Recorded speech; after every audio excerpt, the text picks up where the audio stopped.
Over the course of the week, Chief and Council met to discuss several complaints that were made by MCK employees against Chief Keith Mayo.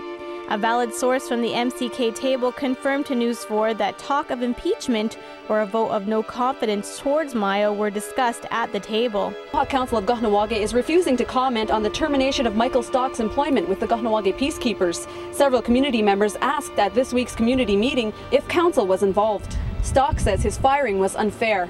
They're putting conditions on me to not go to the police station, and so I can't do my job, and then they fire me because I can't do my job. There were no objections from community members when selecting the Council of Elders for the Kahnawake law on membership. However, Council Chief Lloyd Phillips shared his concerns that perhaps one member, due to his young age, didn't have enough experience to sit on the council. Chief Phillips' comments about 28-year-old Chris LECLAIRE was the subject that dominated the meeting. A copy of a personal day planner apparently belonging to local businessman Byron Horn was leaked to News 4 last month, some 2 years after it was allegedly seized as evidence in the raid on a distillery operating near Plaza 138. The contents of the journal, if authentic, appear to implicate at least one highly elected official within the Mohawk Council of Kahnawake with interfering with police work. Despite calls from the community to reopen nominations for the position of Grand Chief, the electoral officer says that part of the election is done. For this year, it's too late. It's too late.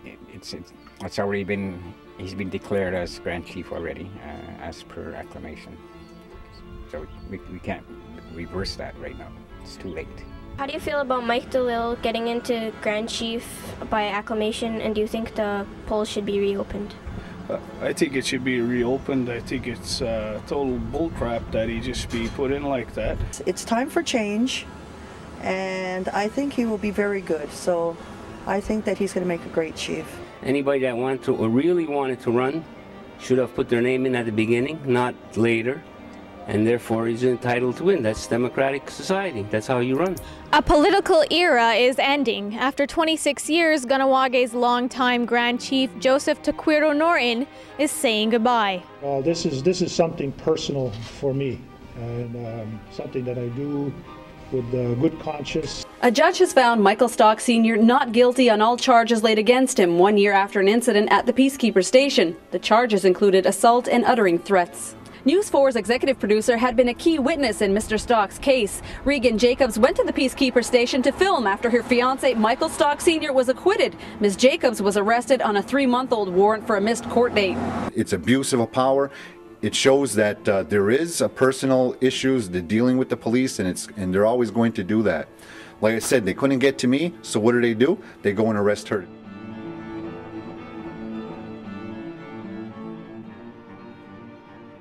Fires have been set all over town. The Kahnawake Fire Brigade responded to nearly 200 calls since last week.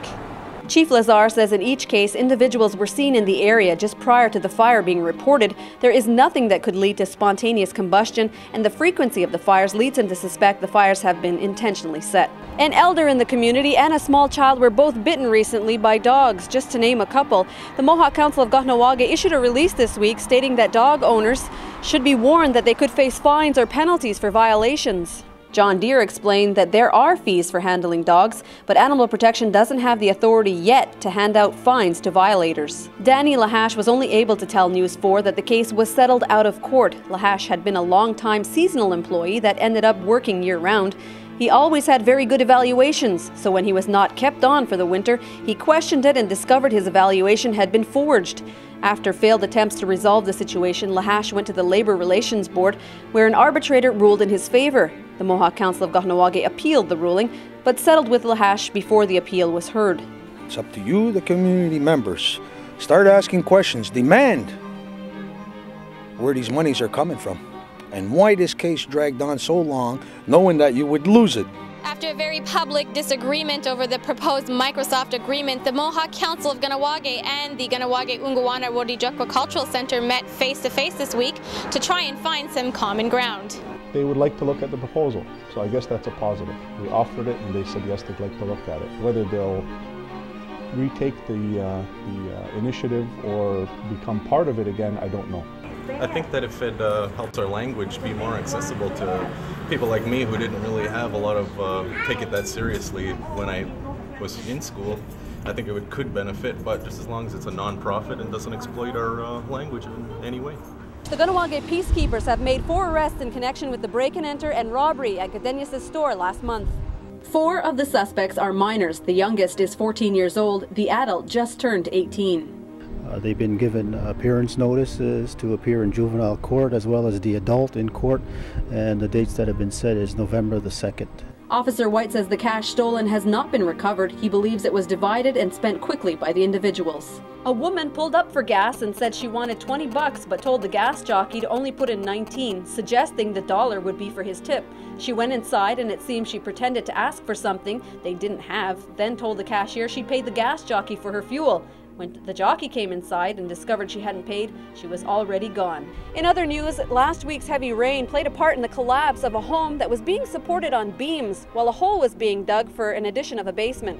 Darren Jacobs inquired about his options with the MCK's housing department. Mr. Jacobs says he was told he couldn't get a new construction loan because he already had a house. Instead, he was approved for a RAP program, but he also borrowed money to make some necessary home improvements. Just as the work was getting started, something went wrong. Darren Jacobs lost a lot. Food was spoiled, furniture was broken, and he really didn't have any place to go. He had hoped that Fleming, the company that was hired to do the work, may have lent him a generator. You may have heard the rumors that one of Ganawage's local favorite restaurants is closing. News 4 did speak with owners Chad and Leslie Rice, who did confirm to News 4 that as of December 17th, they will close their doors. The closing will be disappointing for many Ganawage Rono, but we have to wish Chad and Leslie all the best in whatever they do next. I don't give a flying f***ing your out of here. This is my property, my land. We don't belong to your organization. You're not going to come here and intimidate us. On the other side of the line. Tempers flared as an angry retailer reacted to protests outside his store this week. The issue? Cigarette prices. Members of the KTA said they received many complaints about this store, and after several failed attempts to get compliance, they said they had no choice but to send a strong message that price parity should be respected by all retailers. I feel like we're being intimidated by the KTA. We're not a member of the KTA. They're not a community-sanctioned body. And we're just here as a private business trying to make a living. And as you can see, whatever, if you don't play by their rules, they use intimidation tactics. Retailers agreed that this type of protest will happen to other store owners if they don't respect the tobacco prices that were set by the association. 2006 could be the election year you won't forget. With the resignation of Angus L. Montour nearly 2 weeks ago, the Court of Ganawage has since appointed Darlene Alfred to the position. Like her predecessor, Alfred still faces the difficult decision of whether or not Keith Mayo will be allowed to run. Not even a Canadian federal court judge could handle that decision and make him a candidate for this year's elections. On June 9th, the Federal Court of Canada dismissed Mayo's motion to quash the decision made by former electoral officer Angus Montour, where he was allowing Mayo to run, but with conditions. The judge also said that he could not make Mayo a candidate as they did not have the jurisdiction to order an interim measure to allow Mayo to run in the upcoming elections. For somebody to try to overrule, our Ganawage court immediately and go directly to the federal government, I think is basically wrong. For a federal court again to set this precedent, it gives a stepping stone for us to go forward and say, well, if you recognize jurisdiction in this area of elections and others over the years, mind you, but certainly it builds us a stronger case to take on the much more complex issues in the future. Numerous community members gathered at the Knights of Columbus to board the bus that would take them to Quebec City, where they would commemorate the Quebec Bridge disaster. Before us, I mean, the bus was already loaded. Everybody was so, I think, excited and ready to go. And that was, to me, so touching. And it was like, wow, we did this, A total of 75 Ganawage were in attendance as both bus and cars reached Quebec City for the day's activities and important ceremony.